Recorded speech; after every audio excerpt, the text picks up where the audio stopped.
Okay. I'm just making sure we live. Okay. I'm just making sure we live.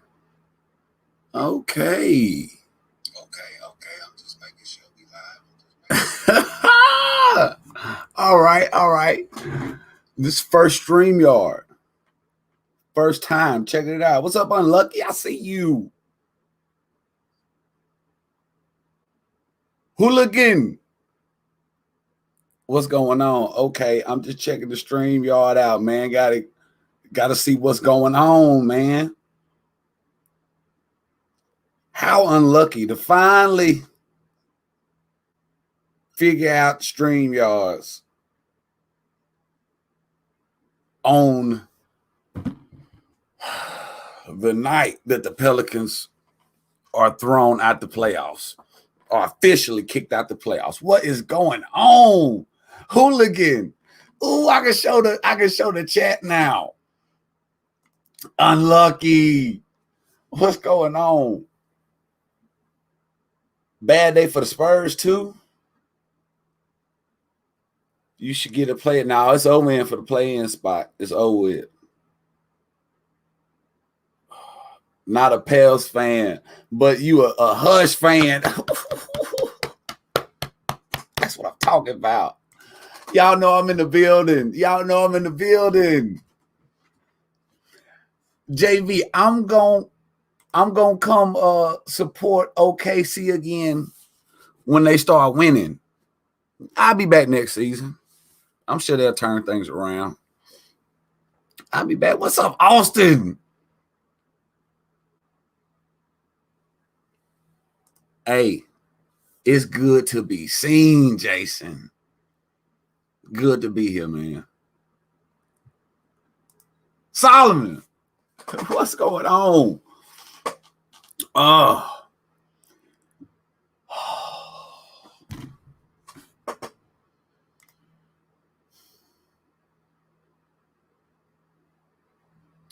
Who can we blame for this horrible season that we've had? As Pelicans fans, I need to know. Who can we blame. If you got something on your heart, after this horrible season, we had such big expectations, high expectations. Man, I thought we was going to do more. But if you got something on your chest, hold on. I got to hold on.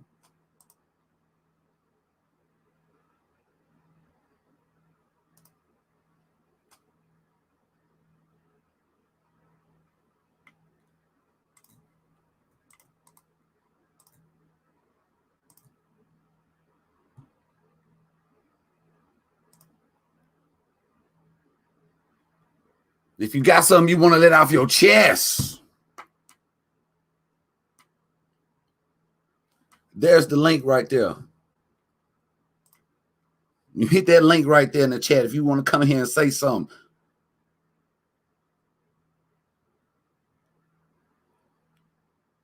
Well, y'all know y'all gonna have to give me like about a week or two to figure this StreamYard out. But once I figure it out, man.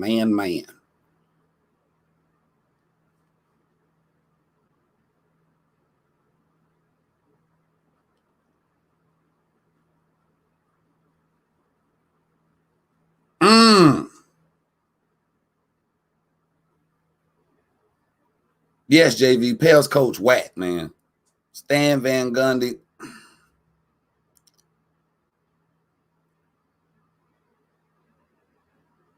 Oh, Stephen would be a good fit with Curry, man. He'd do everything McGee did.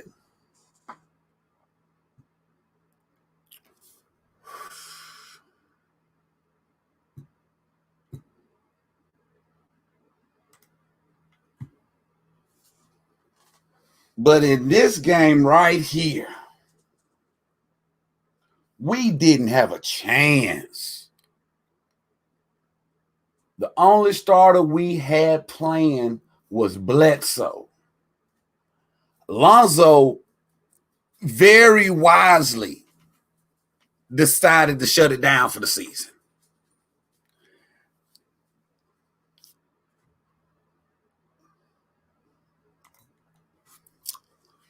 Hooligan. Steven ain't soft. He too nice. And people take his kindness for weakness. That's one of my biggest complaints I have about Steven. I want to see him get mean. Like, I want to see him mean mug. I want to see him holler. Like, ah! I ain't seen one of them from Steven. Just, ah! And just dunk on people.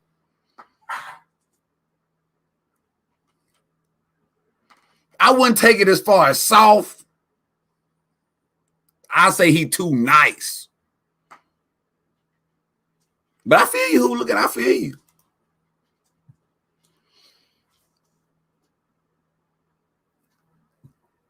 That's what I'm saying. It might be time for that, Nadine. He just might just need to unleash the beast. Stop playing with these people. Stop playing with them. And that's all he needs to do.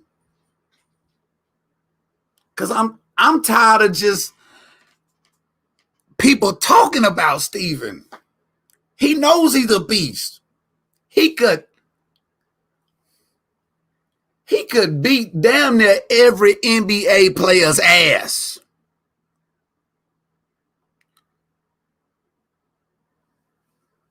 But he's too nice on the court. He needs to play dirtier, meaner.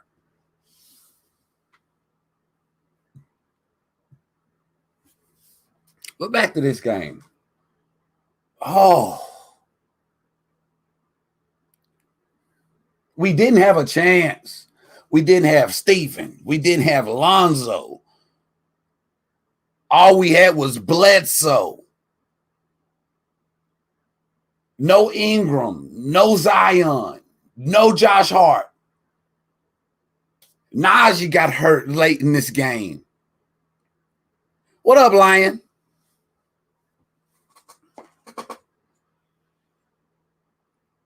And the Mavericks had everybody.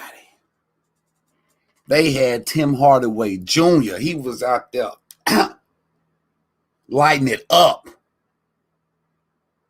They had Kristaps Porzingis, just got him back for the playoffs.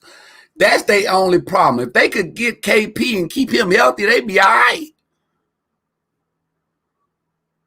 But I tell you what, they also had Luka Doncic. Luka is the future. Luka bad.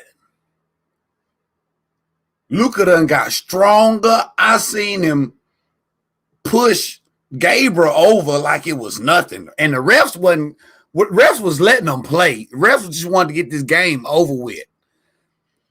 Luka pushed Gabriel down to the floor, a no call.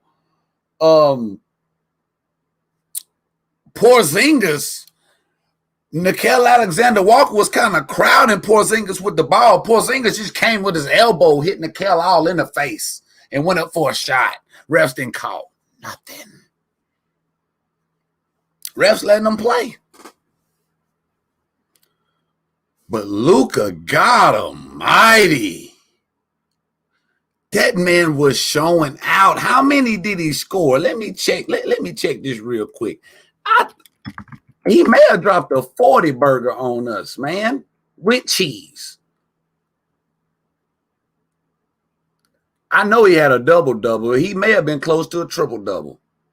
But 40 points, though.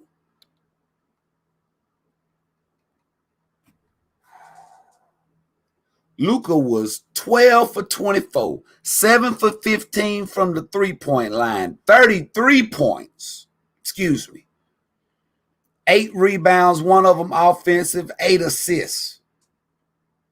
Solid game. 4 turnovers. He was getting everything he wanted out there on the court, and he was making it look easy.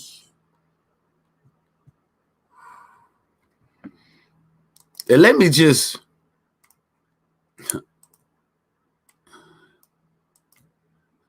give y'all a taste of what this man was doing out there.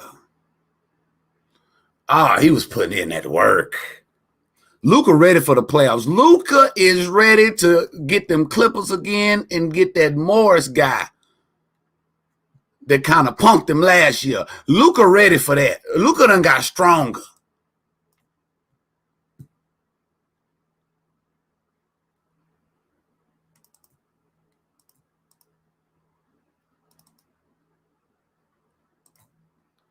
Watch Luka drive to the hole, easy dunk. People getting out of his way. They don't want to get dunked on by Luka.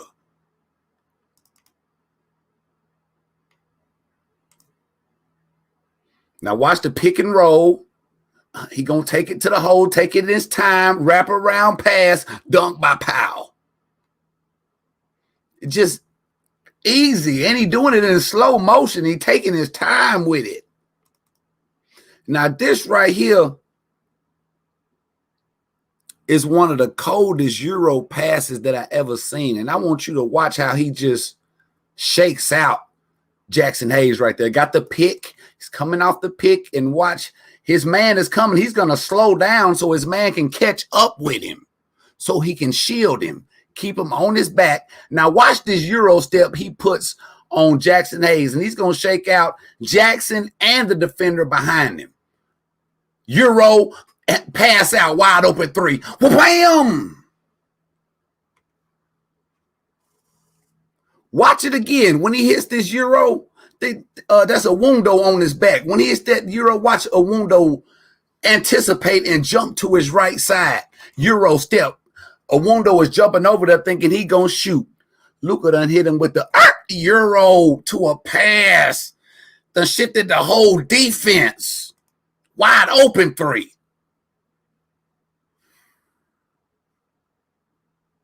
He's scary good.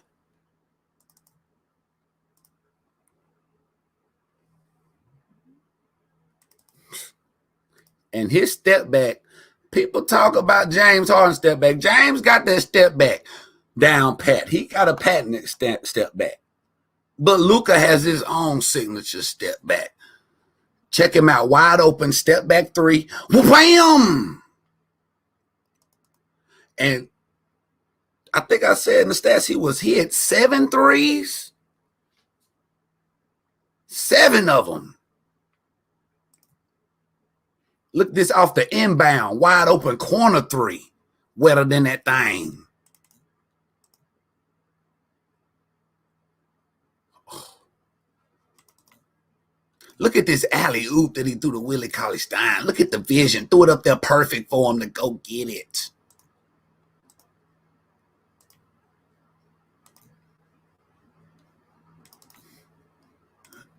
Another three. Coming off the pick, wide open. We can't give Luka that much time to set his feet like that. We don't want to win. Who's supposed to be out there on that? Jackson. We didn't want to win, and we going under screens like Luka can't shoot threes.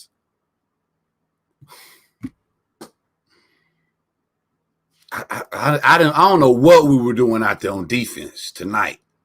I really don't. We really should have stayed at the house. Honestly, I don't even know why we flew to Dallas for. Look at this. Step back. One. Another three. That's not a replay. That's a whole nother play. We should have just stayed in New Orleans. Because we didn't want to play.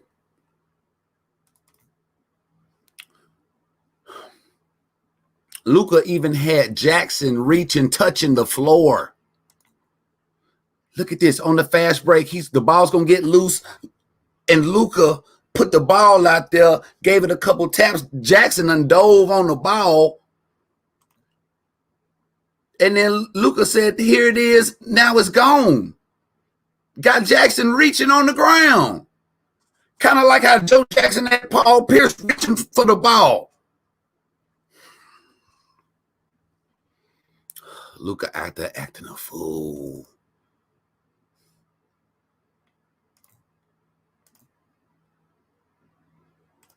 Another step back three. Got the pick, got the switch he want. facing his old teammate, step back on James.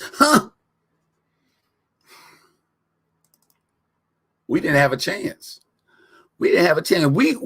At one point, we were down almost 30 points. Almost 30. Got another pick, roll, throw it up, this time to Dwight. Another alley-oop.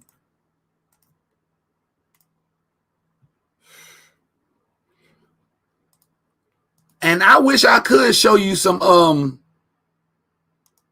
Pelicans highlights. But it really ain't that many to show you. All the highlights really came from Luka. Look at the pick. Go over the screen. You can't go over the screen because he's going to go into a floater just like that. You really can't guard him. I may have been kind of underestimating the Mavs because I really haven't been mentioning them in the Western Conference at all. They might be ready. Look at Luka shoot this one from way out yonder. Almost at the logo, one step in. Wham!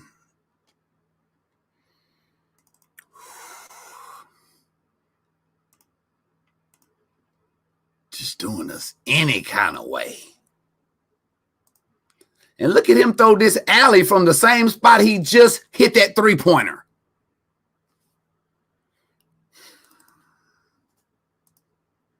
The man's dangerous.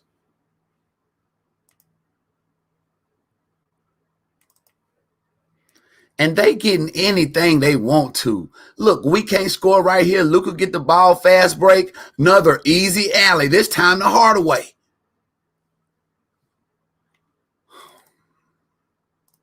It was a tough game to watch. If you was a Pelicans fan, I don't know if you watched the whole game, but I tried my best to watch this whole game. I couldn't make it the whole game. I made it most of the way. But this was a tough one to watch. Another pick, another roll, another floater. Easy. He had 33 points, and he only shot 2 free throws. So most of them 33 points, 31 of them were straight buckets. That's what he was giving the Pelicans. Straight buckets. And just to put the icing on the cake, look at this step back he does on Najee. Way out there. Wham!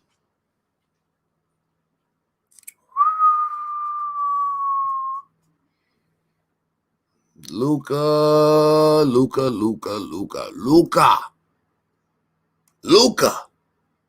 is the future. That's a future MVP, league MVP, future All-Star game MVP, future everything. Future NBA champion. Luka gonna win one. Luka gonna win one. He is too good. And what is this, his 3rd year? Oh, yeah. And he got good help around him. He just need maybe a little more help around him. Porzingis got to be healthy. Porzingis got to stay healthy. If Porzingis stay healthy, they got a chance. But if Porzingis ain't healthy, I don't know. But Luka gonna need some help. The Pelicans, on the other hand,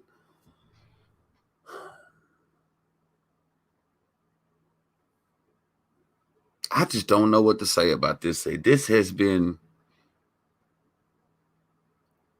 one of the most embarrassing seasons. That this is more. Man, since I've been covering Steven, we at least we made the playoffs. We get kicked out the first round, but damn, at least we make it.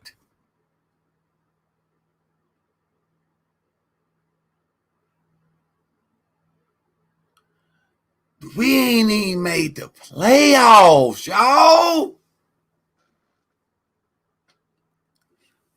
Oh, yeah, unlucky, man. If Luka had them Steven screens, But the white Powell, the white around your lip, and Willie Cauley-Stein is straight. They got them two. Tim Hardaway Jr. is just a damn fool. Finney Smith, the little short, light-skinned guy coming off the bench, Kleber, Porzingis. Mavericks got a nice squad. They play decent defense, not great defense, but well enough. A whole lot better than us. They play pretty good defense. Great offense. Luka is just a superstar, just ready to get unleashed. Mavs got a chance. Mavericks got a chance to at least make it to the Western Conference Finals. I know they got goals of winning the finals, but Hushboy goals for them is to make it. No, they didn't make it to the Western Conference Finals last year, didn't they? They didn't make it. They need to make it this year. I give them. If they make it to the finals now, they exceeding my expectations. But I expect them to make it to at least the finals.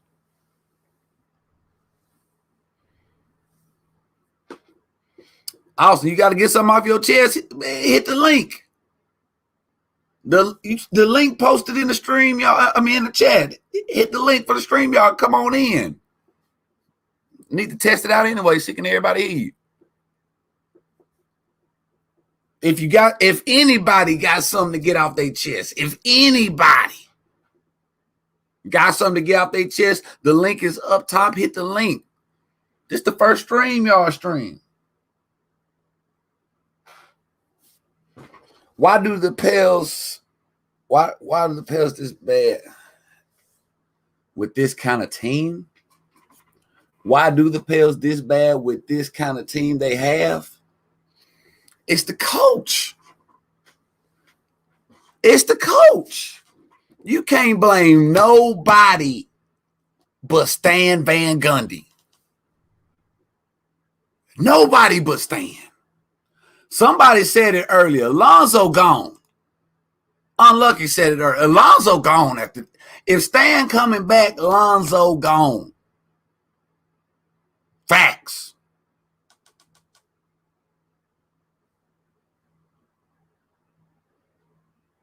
Yeah, injuries too. Go back to the short preseason.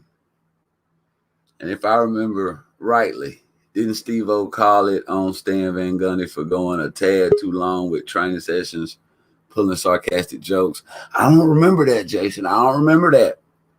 But possibly right, man. I say you're right. Oh, shit, we got Austin in the background. Oh, shit.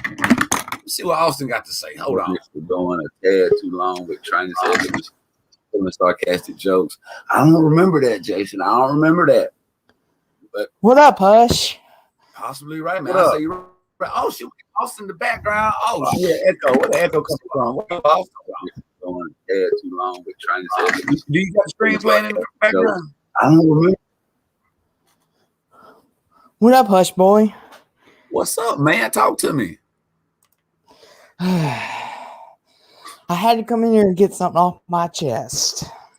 Get it off, man. Let it be known. Because I'm a big Steven fan too, just like you. And I watched the Pelicans this season a lot. And it just frustrates me that they've got all this talent on this team and they can't even make the play-in tournament. Do you understand what I'm saying? I feel you, man. It's a damn shame. Hold on a second. It's a damn shame, brother. And you can't blame nobody but the coach. Can y'all hear Austin out there in the chat? Can y'all hear him? Well, hold on. I can turn look right here. Yes. Yeah, you can hear. I hear you. I'll talk to myself. Man, you can't blame nobody but Stan Van Gundy. You can't blame nobody but him. Okay, It's I'm his. back. So, I want to ask you. Who do you blame? Ask the If you coach. had to put the blame on something, I mean, as a synopsis of the season's over with now. What was our three biggest problems? Defense. Our offense is too inconsistent, and coaching. I mean, because you look at the Pelicans' defense, on paper, they look really good on defense. But then when they play the teams like the Nuggets, the Lakers, the Warriors, their defense doesn't show up whatsoever. Man, we like, really did you can't see guard the perimeter. like Steph Curry? He had 7 threes the other night when the Pelicans played him. Mm-hmm. I'm like, I didn't watch that. You can't be doing that. Like, that's not how you win games. Giving up 7 threes. It's ridiculous. But we gave up the most 3-pointers in the league. That's what we do best, is give up 3-pointers. We couldn't guard the perimeter all season. We were bad at closing out, horrible at closing out on 3-point shooters. They hit a couple threes on them, we running out to them and lunging at them, and they blowing right past us. Exactly. Like, how do you expect to win ball games with defense like that? But you got to put that on the coach. You got that. That's the coach's fault. And see, Stan Van Gundy. Stan Van Gundy, he's one of those coaches. He's set in his way. He don't want to adapt to the times. Talk about it. Because when he was with Detroit, he had a set defense, and everybody was going to play that set defense. And if you didn't play that set defense, you weren't going to get your minutes. And he needs to realize that this ain't 2008. Basketball has changed since then. If he doesn't get fired, I'll be surprised.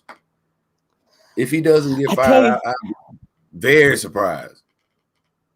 I tell you what, who would be a good coaching candidate for the Pelicans. They need someone like an Eric Spoelstra who can change the culture. They need some he's not some young fresh meat. Eric Spoelstra's not one of those. Eric Spoelstra's not one of those guys that's going to change how you play, but he's going to bring you together, and that's sometimes what you need is unity, and that's what the Pelicans didn't have, because they were just give the ball to Zion and get out of the way, and that's why they didn't succeed very well, in my opinion. And it's you've got Lonzo, you've got Brandon Ingram, and you've got Steven. And Steven can average 20 rebounds again. Go ahead. It's Stan was so lazy, and he didn't want to work to figure out a way to use Zion in another way besides just giving him the ball and let him score. He didn't want to work with Lonzo and let Lonzo be the point guard of the team and let him move the ball like he wanted to. And get it to Zion, get it to Ingram in places where they can score. He just wanted to be lazy. I don't want to work on it. Just give the ball to Zion and let him go. Exactly. That's lazy. You're not going to win basketball. You're not going to win basketball games that way. I mean, look at the Nuggets. They're a team that is centered around Jamal Murray and Nikola Jokic, the Joker. But they share the ball. Everyone gets a touch before Joker or Murray shoots. That's what the Pelicans need to do. It's okay to have Zion be your poster boy and what your offense goes through, but make sure everyone gets a touch. That's what brings the team together. Thing is to play through Zion. He don't have to bring the ball every time, but he needs to touch the ball every possession. We need to play through him. Joker don't bring the ball up every time, but he's going to touch that ball damn near every position, right there in the high post or in the post. Exactly. You got it. And that's what makes Denver so scary to play, because everyone's fearful for Joker. And they go double team him, and guess what? You've got a wide open shooters over there that can hit the three. Like the Pelicans, their goal is let Zion get the ball in the post, and then if a triple team comes, they're like chickens without heads out there. They don't know what to do because they expect Zion to do everything. He'll get better. They just putting a lot on his shoulders, and he just ain't even 21 years old yet. But he'll get better with his vision and dropping that ball off where it needs to get to. He'll get better with time. Appreciate you, Kish, for that donation. Thank you. And another thing I wanted to talk to you about is you look at the Pelicans on paper. You look at the Pelicans on paper, they should be in the top 5 seeds throughout the Western Conference. They should be up there with the Lakers, the Nuggets, the Suns. Instead of being down there at the 11, 10, yeah, those 9, 8. Too. Yeah, we were injured too. We had a hell of a lot of injuries, man. Like everybody got hurt. All our key players got hurt for a significant amount of time. So I wouldn't be surprised if they give Stan another year. Because he's got an excuse. He's got an excuse for why they play so bad. But from what I'm hearing, I've heard that Ingram shut down early in the season. Like he'd been shut down on Stan as a coach. And I'm sure the whole, and after Ingram shut down, the rest of the team shut down. Well, and you look at free agency. Well, you look at free agency after the playoffs and free agency comes up. You all got like 4 guys that are on contract years. I think Josh Hart's on his contract year, Lonzo, Ingram, and I think Steven's on his too, if I'm not mistaken, isn't he? No, I think they gave him an extension. They gave him an extension. I know Josh Hart and Ingram are on contract years. So the question is, if they come back, are they going to make this team better or worse? Or are they going to be the same as they were this year? If we still got Stan, we're going to be the same team. We're going to be the exact same team. And if, from what I'm hearing, the Knicks are interested in Lonzo. The New York Knicks want Lonzo in free agency. That would be a good pick for the Knicks. Him and Julius Randle working together, that would make the Knicks scary good. Now, do you think Lonzo will lead the Pelicans to go to the Knicks? Yes, because of maybe because it's a bigger market. Well, it's the biggest market, bro. New York is the biggest market. Well, you got Los Angeles too. Let's not forget that. And then you got they big. New York, which he could the Knicks, or he could go team up with the Nets too. They need to go to the Knicks. Knicks got a good young core. Nets, man, Nets ain't gonna have a long run. The Brooklyn Nets are not gonna have a long run. They're gonna have a hard time staying healthy.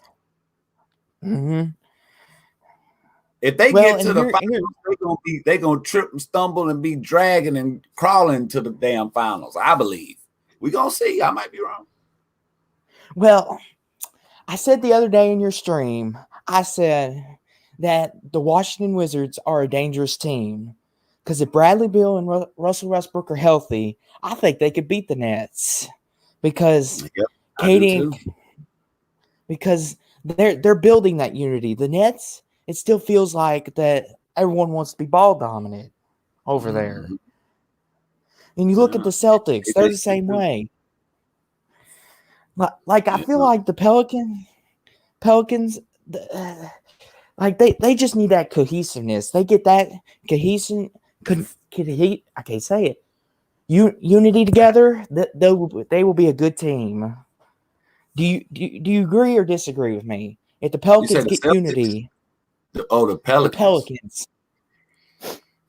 Yeah, but that's what the coach's job is. The coach's job is to get the team together, to manage all these different personalities. Stan's personality is not a personality that's good to manage personalities. That is true. Stan is one of those bark orders at you and yell at you type of guy. You can't yell at these young players like that. They're going to shut down on you. Which, like Zion, he wears his heart on his sleeve. He's shown that. Like, and Lonzo, when you start barking at him, we've seen he just goes in shutdown mode and ignores you. And that's not how you win the team. The same way.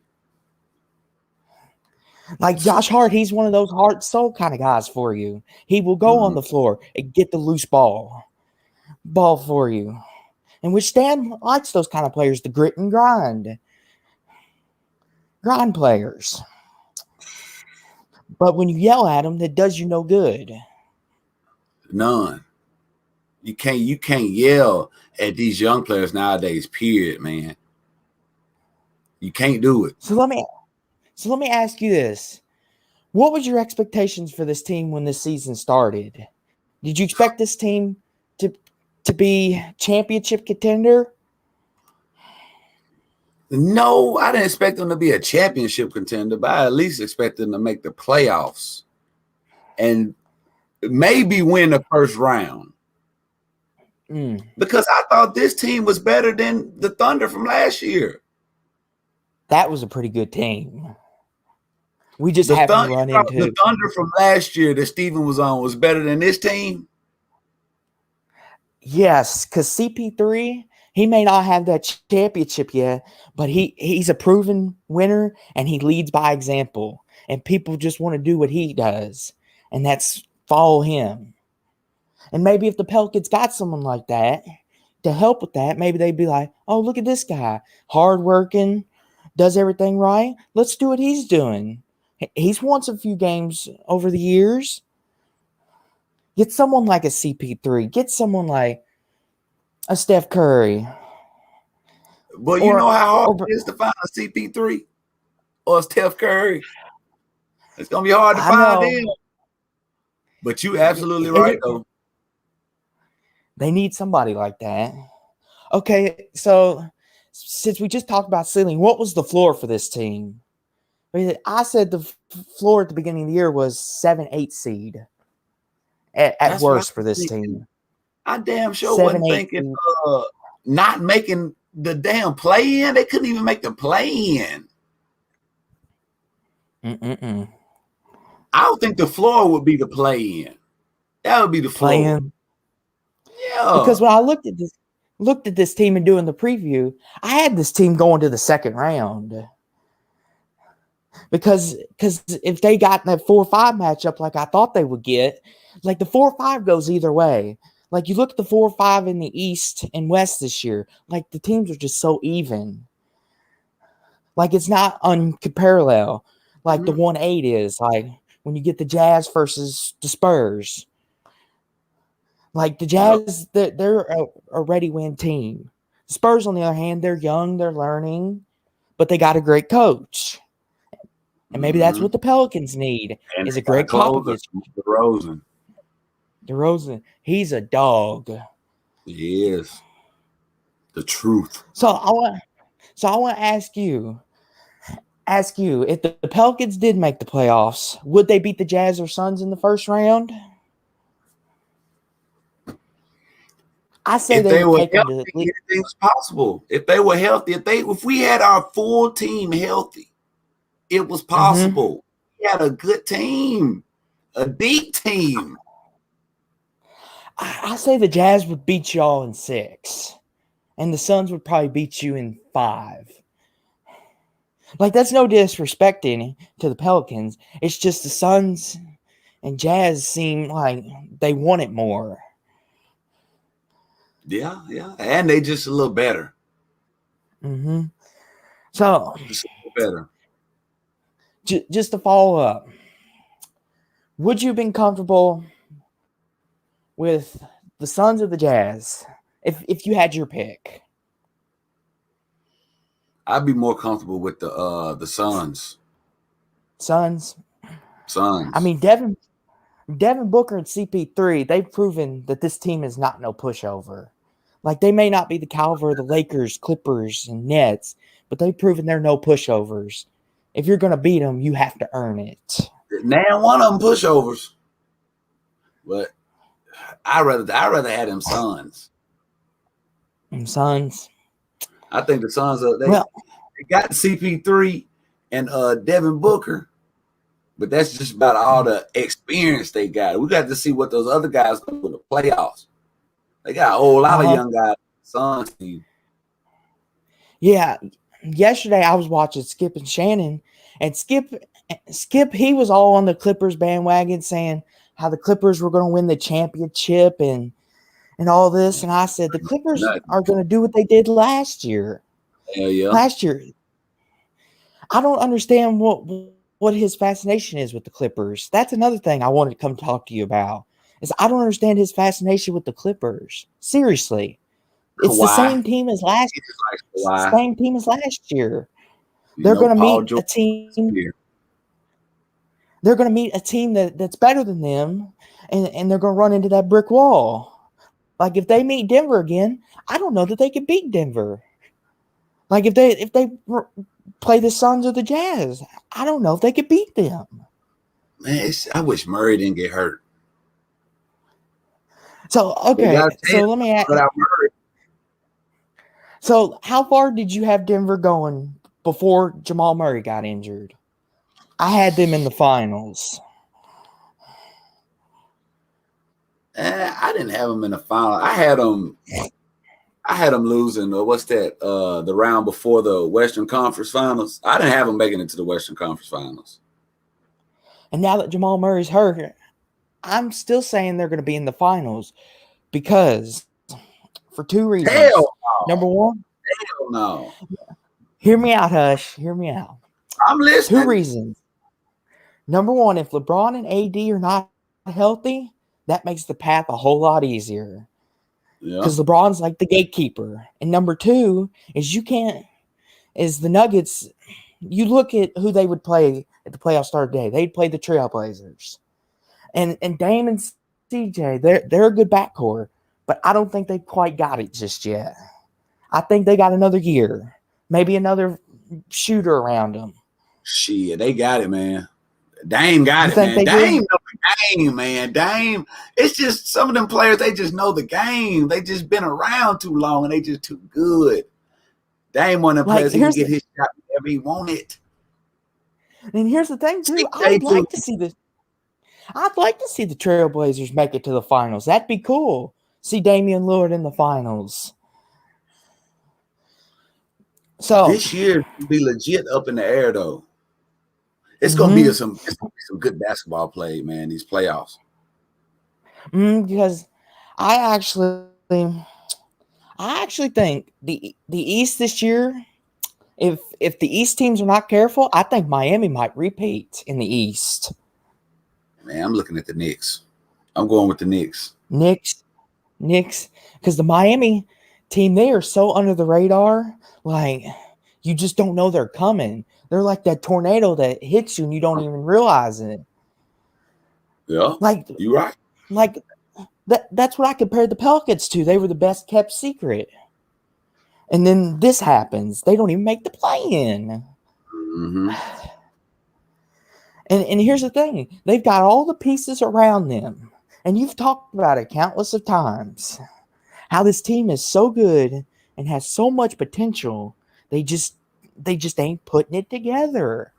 And it's frustrating. Because I was watching the Pelican game the other day. And they were up by 4 with like 50 seconds left. And they turned the ball over back-to-back times. And I'm like, how in the world do you turn the ball over on back-to-back possessions? I don't know. Like, I don't know. And there's so many. And another thing that makes me angry, and I'm going to say it here, is that Let it this out. team is so inconsistent. They're so inconsistent. Like they'll beat the Lakers one day, and then the next day they lose to the freaking Magic. And you're like, what is wrong with this team? You just beat the NBA champions, and then you lose to the Magic. What is wrong with this team? Or they'll beat a really good Denver team, and then they'll lose to, say, the Cavaliers, and you're like, what is wrong with you? I think I seen something that our road record was so bad. I can't remember. I can't remember. I think it was like we've only won 3 road games. Mm-hmm. I might be wrong. I hope I'm wrong, but I think it was only 3 road games. 3 road games. I know, like, I was looking up the standings. I know the Detroit Pistons, they have the worst road record in the NBA. And which that's another thing that frustrates me. Like when you play all these bad teams, you should consistently beat them. But the Pelicans give up like 120 points, 130 points to these teams. And it's like when is enough, guys? Like you said, we're very inconsistent. And we don't have a go-to guy, somebody we can just lean on. A leader, like you said, a CP3. Mm-hmm. Somebody we can lean on. Close the game for us. We play good, then we get to the game, and then we don't have anybody to just give the ball to and just get out the way. Because that's when it's time for one-on-one basketball. We play one-on-one basketball the whole game. Like you said in your stream the other day. I'm going to quote you on this. Brandon Ingram should be your closer. He should be your CP3-esque closer, getting the ball and get out of the way, because his mid-range is deadly. Like I know everyone's like, Zion's like get it to Zion in the post, he'll back you down and just dunk it. Like, give Ingram a chance to work the ball in the final seconds and the final closing of the games.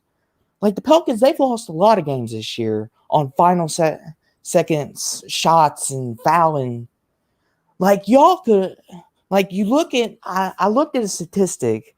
They said you all should have had 10 more wins this year than y'all had, because y'all lost more leads than anybody in the NBA.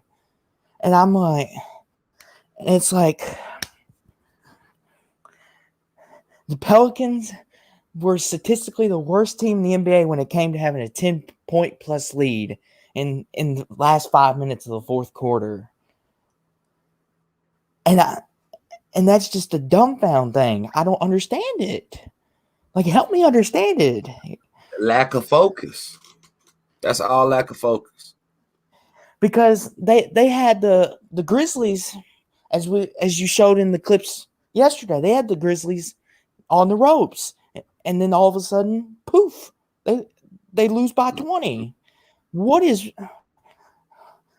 like, Stan needs to teach them, like, take care of the ball, be conservative, and know when to be aggressive with it. Because like LeBron, he's one of those guys, he has different gears. That's what Zion and this team needs. They need different gears, when to slow it down and when to speed it up. Mm-hmm. Like you said the other day. Lonzo's job is. That's what Lonzo's job as the point guard. He got to control the pace of the game. Exactly. And Lonzo got a little bit of that Russell Westbrook in him, where he get a little out of control too on these fast breaks. And he get the dribbling. He need to slow down a little bit. He's moving too fast. And that's one of Westbrook's biggest flaws in his game. He turns the ball over too much. Like, we've seen it for years. Lonzo does that too. He's out of control sometimes. Like how many playoff games has Westbrook lost with the Thunder that he's done that? With. And Lonzo's going down the same path. Because there's a lot of Pelicans games that could be blamed on him as well, because he's too busy trying to do all these fancy dribble drive moves and make it look good for the cameras. as you say, you need to be fundamentally sound. Be fundamentally sound with the ball, and maybe especially in crunch time, take care of the ball. And especially when you know on the other side of the court you've got a Dame Lillard, a Steph Curry, a Luka Doncic, a LeBron James, a CP3, a Melo. Like, those guys are known closers. Those guys have that kill or be killed instinct. Like, you're going to play with me and give me second chances. I'm going to take them, and I'm going to make you pay for them. And that's what the Pelicans need to learn. Don't play with these people. Put them out of their misery, like you said. But it's over with now. It's over. You got how many free agents? If Lonzo gone, it's over. I mean, and here's the thing. There's a lot of good point guards coming out of this draft, too. So if you lose Lonzo, you might be able to get you a good point guard in this draft. Because y'all might have a top 10. Ain't going to pay for him. And Lonzo going to want some money. Lonzo going to want a big payday. And I was reading something from ESPN that Brandon Ingram was actually interested in going to Milwaukee to play with Giannis. And I don't know how that duo would exactly work. Like, there was like 3 or 4 teams that he said he would like to go to. One was Milwaukee. Yes, he did. He listed teams he wanted to go to. He's like, Milwaukee would be a good fit. He said he would like to go to the Raptors, and maybe he said maybe go to the Knicks. And then I'm problem next year. And here's the thing. I looked at the Raptors. I'm like, on paper, the Raptors have got a very good roster. They said Kyle Lowry about to get out of there. You think so? The Knicks looking to sign him. He's a free agent. The Knicks are going to have a lot of cap room. Man, I'm telling you. I'm about ready to make the Knicks my championship pick, man. Championship pick. I mean, I'm about ready. I'm about ready to. That team personifies defense. Tom Thibodeau. I mean, look what he did with the Timberwolves. He took them from worst in the. He took the Timberwolves from 15th to 4th in the West, and now look what he's done with the Knicks. Took them from worst in the East to 5th in the East. Coach of the year. Pelicans need Coach of the year. Or 90 over there with Phoenix. One of those. So let me ask you this. Who's your dark horse in the playoffs this year?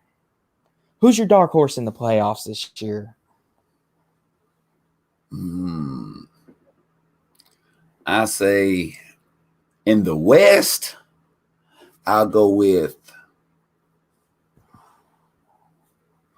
Let me look at these teams. I know in the East, I'm going with the Knicks, man. I'm picking the Knicks to go all the way. I think they're gonna surprise a lot of people. But in the East, I say my dark horse. Well, the West, excuse me.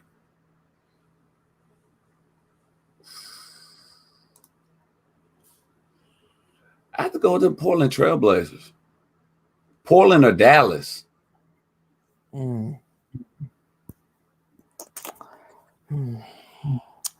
let me take a look. They're gonna be sneaky good. Take a look. And is that Portland and Dallas? Do they play each other in the first damn round? If the playoffs started today.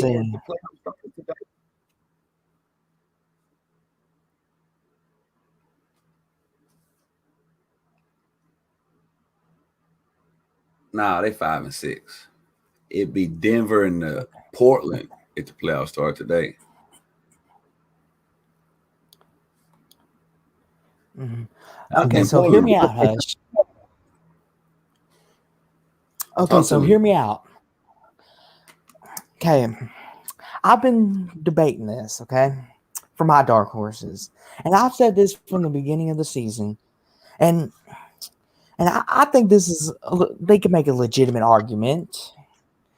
Is I think the Charlotte Hornets could be a dark horse. They Like I've had good. some people, I've had some people laugh at me for that statement, and I Man, they said, no, good. listen here. I was like, listen here, LaMelo, he might be the next coming of a LeBron James. He's that good. You ain't lying. He He's good. he's good. But he hurt though. His wrist kind of still hurt, and Gordon Hayward hurt. I don't know if Gordon gonna be back for the playoffs or not. And then in the West, I look at the West, and you look at And 10 Grant through hurt. 1, and Go Graham hurt. ahead. Yeah. Go ahead. No, I was just gonna say, and Devontae Graham hurt. Devontae Graham, he's a difference maker. Yeah, so it's gonna be I rough was for him. looking at the spots 10 through 1 in the West and the East, and I dissected each matchup. So I dissected them, and I said, you know something? A team that plays really good, but no one pays attention to because they are a small market team is John Morant and the Memphis Grizzlies. Yeah, they just beat the brakes off us. They play real. Man, Valanciunas is a beast. I'm like, John Morant, he reminds me a lot of Russell Westbrook. I don't know if he does for you, but yes. Russell Westbrook, because he can give you a triple-double any given night. He's that type of guy. He reminds me of Westbrook. If anybody beats Russell's triple-double record, it's going to be John Morant. I feel like he's a hybrid of Westbrook. Luka. I feel like he's a hybrid between John Wall and Russell Westbrook because he shows flashes. Because John Wall in his prime days could get downhill, and once he gets going downhill, there was no stopping him. We've seen it with our own eyes. The only problem with John Wall is he's injury plagued. And that's what John Morant reminded me of, Westbrook and Wall. Because once he gets going downhill, you can't stop him because no one can match his speed and his ability to dribble the ball. And that's what makes the Grizzlies so good. What makes them so good? Like, because coming into this season, I didn't have a high ceiling for the Grizzlies. They're like the Pelicans. You look at them on paper, they're a good team. Like, coming into the season, I had them in the 6th spot out west. And then the floor for them. And for the floor, I had them maybe in the 8th seed. I thought they were a really talented team. They're just not a big market team. And like if you look at some of these small market teams, they don't get the attention. And that's why I think they're playing so good. Like you look at Atlanta, like last year they were 11th in the East, and now they're 3rd in the East, I do believe. And don't get me wrong, I think they're 3rd. We might have to fact check that, but they ain't that high in these. Hell no. I think they are. They 4th. 4th. Damn, I was thinking that's higher than I expected from them. And you look at these big market teams like the Bostons and the Chicagos, they're not playing up to par. Mm-hmm. And I don't know if COVID's got something to do with it or a shortened season, but or if it's just chemistry. They like just trash. They just trash. Well, and you look at the teams that are succeeding. Like the Utah Jazz, on paper, they're really good and they have team chemistry. The Suns, same thing, on paper, really good and have chemistry. Nuggets, same thing. And you go over in the East, you got Miami. Paper, look good. Got the chemistry going. Boston, they got the team. The chemistry's not there. Mm-hmm. And this might have been a hot take at the beginning of the year. This might have been a hot take at the beginning of the year. I had the Celtics winning it all. I thought they were that good. That's another team. Maybe they're disappointment. Mm-hmm. Because when I was doing my predictions, I said the Celtics, they're a finals team at least. And then they come in the season and they start the season off rough. Losing 5 in a row to teams that they should beat. Mm-hmm. And then all of a sudden they catch fire again. Like the Pelicans, they're hot and cold. Like the Pelicans and Celtics are remind me of the same thing. They got the talent, they're just inconsistent. Like the Pelicans, they were on a 4-game winning streak not too long ago, and then they end up losing, what was it, 3 or 4 in a row? Yep. And it's like what is wrong with you guys? Very inconsistent. Well, I don't know what to say because I know they was trying to win. So I don't I don't know, man. I don't. Okay, I know Stan so let me is ask. Bad. He can't be this bad of a coach. So let me ask you this, Hush Boy. What is the 3 biggest needs for the Pelicans going into the offseason? What's the 3 biggest needs to make this team better? A new coach. Okay. All of them need to go to the same shooting coach that Lonzo went to. Why is not every Pelicans player working with their shooting coach that Lonzo worked with? Because Lonzo couldn't shoot worth a damn. And this year he's shooting lights out. And that's the Pelicans coach. You telling me all of them work with the same coach and we still can't shoot? I'll be working on some 3-point shooting, getting some 3-point, or bringing in some players who can shoot some threes, number 2. Because Zion needs some 3-point shooters around him. If you're going to make this work, you're going to need some sharp shooters around Zion. Mm-hmm. If you ain't going to, number 3, if you're not going to change the coach, you got to change the offense. Which my 3 biggest takeaways were, number 1 is this team has too much potential to be out of the playoffs. Number 2 is they need to get chemistry. And number 3, they need more shooting. Like some snipers. Like what's a good team to compare this to? What the Miami Heat have, some good snipers. When you give Zion the ball in the post and you get 2 people coming to him, guess what? I've got a sniper out there. Shoot that rock. Like you look at the Miami Heat with Duncan Robinson, Tyler Hero. They are snipers. You don't see them coming. You think, oh, they're going to give the ball to Bam or give it to Jimmy. We're going to double them and Miami's going to turn it over. And then they give it to Tyler Hero, and there goes the 3 ball. And I think if the Pelicans had that, they would be a much better team. That's probably what they'll do. Because they probably going to lose Lonzo, take that money, pick up some sharpshooters. Mm-hmm. So, another thing I want to ask you, what's your 3 biggest what's the 3 biggest things you could say about this team that they did good this year that they don't need to change? Well, yeah, that's a good question. That they don't need to change. That they don't need to change. Mm-hmm. Yeah. I like the young guys we got. Mm-hmm. I like what I say from the young guys as far as Kyra, Najee. Mm-hmm. I like those young guys. I think we should keep them. Mm-hmm. Weenie Gabriel's been stepping up here lately. Yeah. I'm trying to think of something else good. Come on, Hush. They can't be that bad.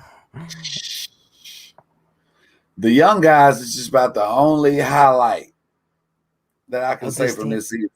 Good that they did. Well, I got one for you. They didn't blow up. They kind of kept their composure through all. It was a lot of turmoil through this season. They kept their composure. What you got? Well, Zion, he can grow some more. If Zion keeps growing, the sky's the limits for this team. I think. Mm-hmm. Yeah, I think that's another thing that's a big thing for this team. Because at the beginning of the year, I had Zion going top 5 in almost every category because I thought he was going to be that kind of guy. I even had Zion second in MVP voting. I thought of him that highly. he gonna get there. And then Zion got to work on his defense. I mean, here's the thing too. You look at Michael Jordan and LeBron James, two of the greatest to ever do it. When they first started, their defense wasn't very good either. That's true. So Zion, give him another year or two in this system to learn the defense and learn the offense, and it should be good. Mm-hmm. I just hope for his sake he doesn't go through 50 different coaches. I hope for his sake. Like some of these young players. I think that's going to happen to him. He's going to go through 50 different coaches. If he stays in New Orleans, he is. Because you look at a lot of great players and you say, that guy right there has got it.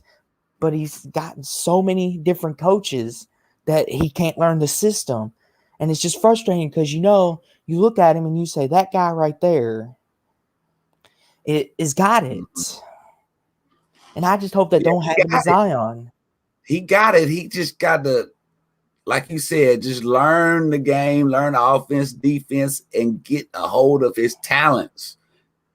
Mm-hmm. Learn how to use his strength and speed in this game. Because Zion, he could be like the second coming of LeBron, is what everyone's comparing him to. In which I think that's an unfair comparison for him. Because that's putting too much pressure on the young man to think, I gotta live up to this guy here, a man who's top 10 in almost every statistical category and's got rings on his fingers. And I think maybe that's playing with his head a little bit. Maybe be another reason why you see the way he acts sometimes. Maybe that pressure being the next LeBron or the next Jordan. And we've seen that with players in the past. They get compared to somebody, and it just puts their career on the downslope. Mm-hmm. I think Zion will be all right. I don't want. I think he's focused and he's ready for the challenge. Go ahead. And I don't want this to happen to Zion. I like Zion. I mean, because I watch Pelicans games, just watch him do what he does because it's fun. I don't want to see him go on that downward slope and him just be like passive and not want to shoot and do all the dunks that he does. That's what makes him good as he is. I don't want him to be that player that had so much potential but just couldn't realize it. Like you probably understand watching him this year. Like you said at times before, like you said, there's times when you need to shoot and when you need to pass. And the older Zion gets, I'm sure he's going to learn that. Like, because there's a lot of games that we've seen as Pelicans fans that they've been up big and Zion be still in attack mode. And you say, just pass it out. Be like you could chill. You're up by 20. You don't have to continue going to the rack and losing the ball. Mm-hmm. And I don't know if you echo that or not, but if Zion... It'll come with time. He's still young. He's still young.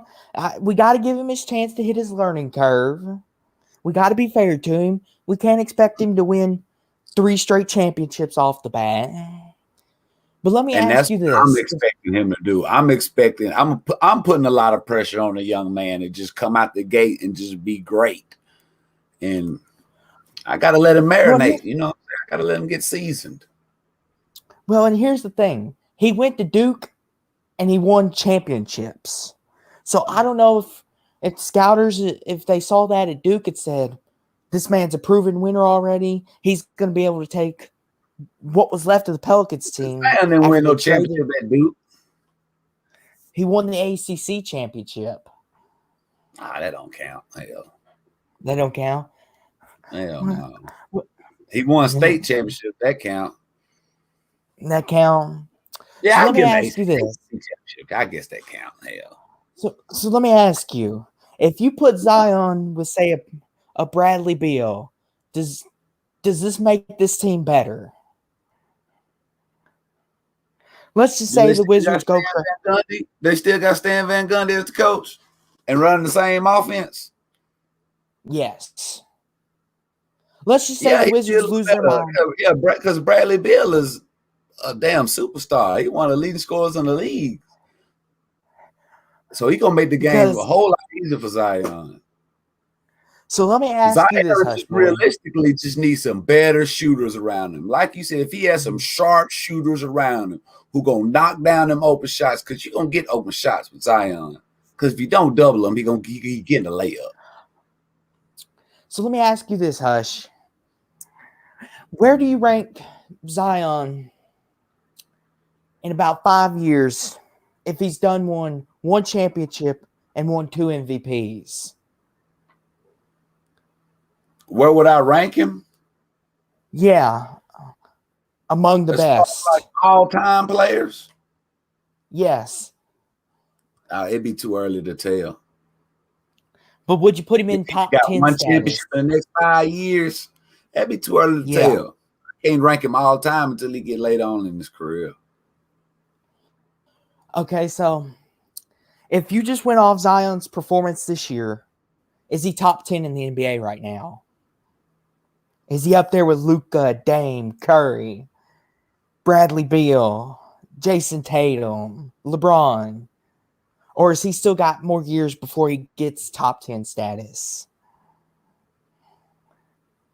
I say Zion, that's a tough one, man. I say he's right there on the verge of being top 10. Right there on the verge. He's on the cusp. He's not there yet. Yeah, on the cusp. He's right there. And that's so let me ask amazing considering this is his second year. But I would rather have Luka on my team than Zion, to be honest. Okay, so that brings up the point that I wanted to bring up to you. I saw, because Zion, Luka, and Trae Young were all in the same draft together. Mm-hmm. If I do believe. And they were doing this thing. What if the roles were reversed? What if Zion was in Dallas, Trae was in where if Trae was still in Atlanta, and then Luka was in New Orleans? And they said, would Luka make this team any better, or would Trae make this team any better? What do you think? Well, I'll be honest with you. Luka, he seems like that guy. Like he's got that killer instinct already. He is. He's that guy. He's that dude. Like as you were showing clips, man. What about Trae Young? Do you think Trae Young is better than Zion? Oh my! If you put Zion on the Hawks, are they number 4 in the East? Hell no! I answer that for you. Hell no! I say they're in the play-in tournament. Huh? I say they're in at least the play-in tournament. Because if you look at the East, Hush Boy, the East is not very good. He got a long way to go. And he got to develop a jumper. He got to learn how to shoot. Because I don't got to shoot the damn ball. He can't hit a layup every time. Well, here's the thing. Zion's got a three-pointer. I know he got a three-pointer, but he got to let that thing ride. He just doesn't use it. And that's what's frustrating. He got to let it ride more. because there was a game this year that he hit 5 3-pointers. He went like 5 for 8. And he had like 42 points. And I'm like, why can't you do this consistently? I know it was against the Cavaliers, but dang. And like that's the thing, is he like afraid to shoot when he plays the good teams? Like, does he get psyched out when he sees a better player across from him? Like, what do you think? Young. He's just young. Just young? He's just young.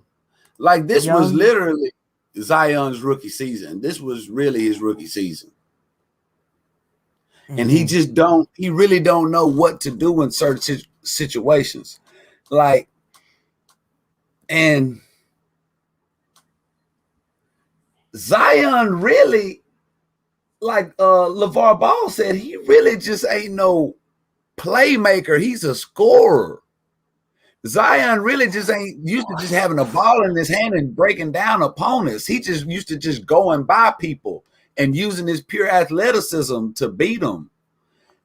That ain't really going to cut it in the NBA because you're going against a lot of other athletic people. That's why he was the most blocked player in the NBA this year. And he going to keep being the most blocked player in the NBA unless he develop a mid-range and a three-point shot. I don't think he can just play too many years just playing the way he played. He took a beating.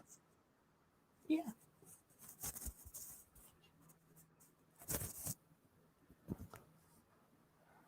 Who you talking to over there? Nobody. Oh hell. Well, go and get your last word in before I get out of here. I'm about to lay down, man. Give me some rest. I don't get you one last word before I shut it down. Okay. Thank you for your time, and God bless you, Hush. Man, God bless you, Austin. I enjoyed the conversation too. Dude, but I'm going to ask you this last question before we end it. All right, come on. End it. Okay. So, if you are the Pelicans front office, do you build around Zion, or do you build around I'm gonna answer that for you right now. Zion off the bat. Zion is the only person I'm building around. Okay. So if you were building around him, would you give him a say in what you're doing? Hell yeah. I want to keep him happy because I want him to stay. I want him to stay. I don't want him to leave in free agency. So I want to make sure he gets whatever he wants. Mm-hmm. So you're going to give him the LeBron treatment. Ask him what he wants. Yes, I'm giving Zion treatment. Anything he wants. Anything he wants? Anything. So what's the biggest positional needs in your opinion? Like if say Lonzo leaves for free agency, but Ingram stays. Do you go point guard then, or do you go another position? We don't need any more point guards. We got like 8 point guards on the team already. Mm-hmm. You got Lonzo, Bledsoe, Nickeil Alexander-Walker, and you got Zion running point. We need so let me ask you, strictly shooters. So if you're the Pelicans, do you rebuild this team within the draft, or do you go out in free agency and get somebody? Because this team has potential to be both. I'm gonna do a little bit of both. We're already young. We already super young. We need, like you said, we need some veterans on the team. Mm-hmm. Some veterans that know the game, who've been around the block a couple times. Mm-hmm. So who would be a good fit then? Veteran wise. Somebody like in the likes of like a Rodney Hood. Rodney Hood? Not exactly him, but up in that, area. A veteran who can shoot and hit wide open threes. Uh-huh. I'm trying to think of some guys. I tell you who would be really good for this team. And I've actually said if he goes here, the Pelicans would be really benefit from it. I think I'm thinking if the Pelicans got, say, someone like if they got maybe a Tim Duncan on the coaching staff.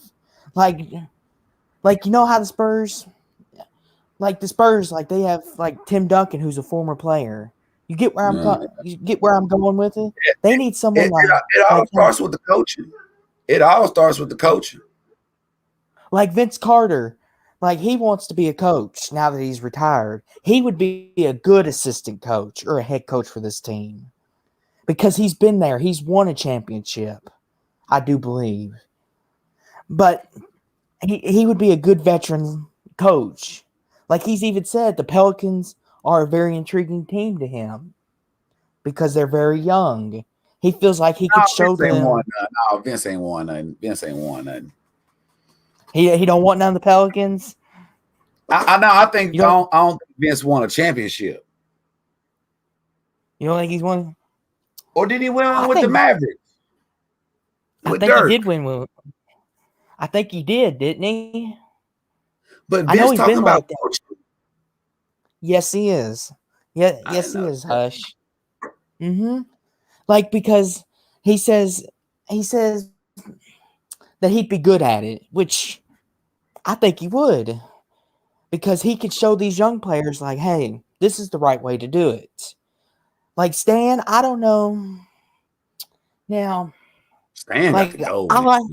We ain't gonna win with Stan. Nothing. Listen here, Hush. Hear me out. Stan Van Gundy. Yeah. His system works because you look at his coaching record. He went to 4 NBA finals with 4 different teams and won a championship. Because the year that the Pistons were number 1 in defense, Stan was the coach on that team.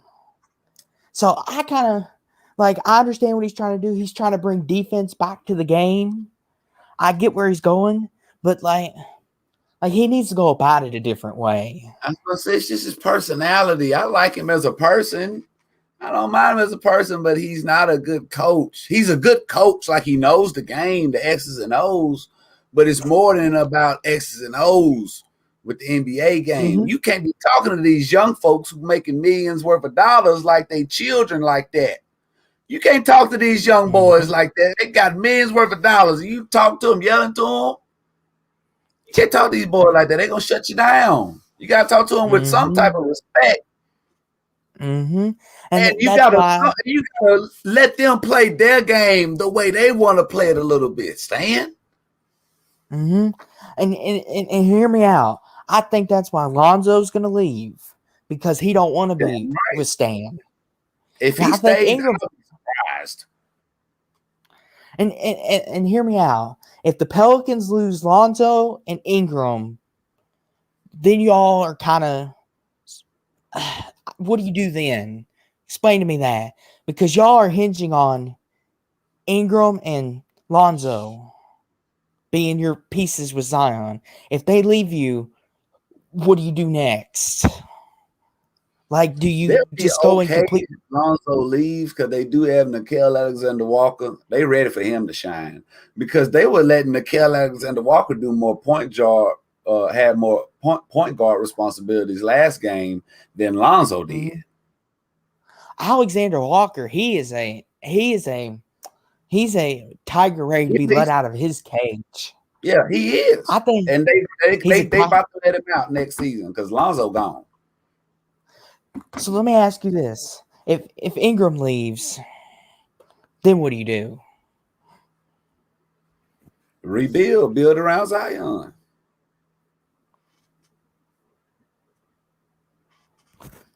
are you talking to? Oh, he's a YouTuber. Oh, That was my mama. Hey, mama. How you doing? But let me get on out of here, Austin. I'm about to slide on out of here, man. I'm about to give me some rest. It was good talking to you, though. You too. Yes, You gonna be live after the next Pelicans game? I don't know. You don't know? I don't know, but I'm definitely gonna start going live after these playoff games. Well, this was fun talking to you. It was good talking to you too, man. Hop back on next time I go live. Okay. Enjoy your day. All right, you too. Shout out to my boy Austin. Now, Joe, you the best. Ingram on the contract. He ain't going nowhere.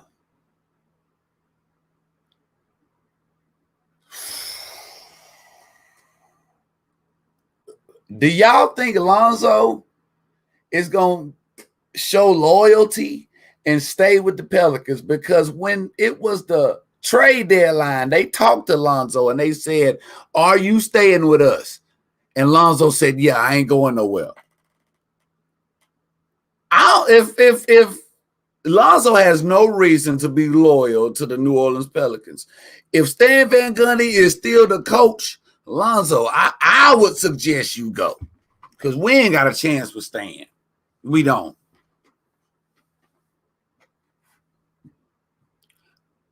I would be the coach, but I ain't got patience. I ain't got patience to be talking to these folks. I ain't got patience to be messing with these players. I ain't got patience for these refs. I lose half my check just because of technical fouls. And like I said, I don't know no plays, King. I only know a couple plays that I remember from high school. I have to have somebody else write my plays up. I need to be an assistant coach, though. I need to be out there just talking to them, motivating them. If I was Stan got to go, man. Because I was going to say if I was Stan's assistant coach, maybe we could have played better. But now Stan just got to go. He ain't a good leader. We need a leader on the court and on the bench. But let me slide on out of here, y'all. Appreciate y'all stopping by. We got the StreamYard popping. Y'all can hop in, talk to me. And we definitely going to be doing this in the playoffs.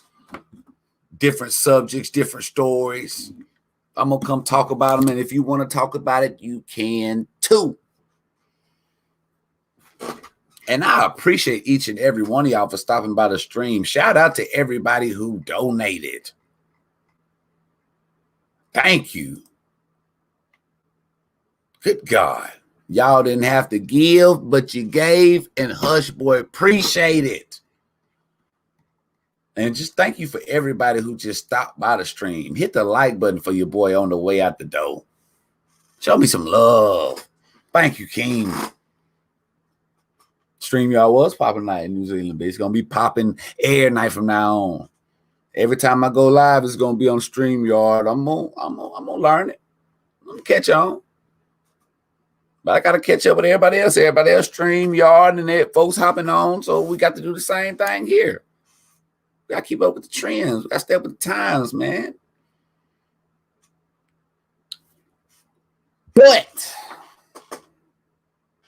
in the meantime, in between time, y'all be cool like y'all be cool, man. This is Hush Boy. And I'm out this thing, man. Love y'all. Be safe. Be careful.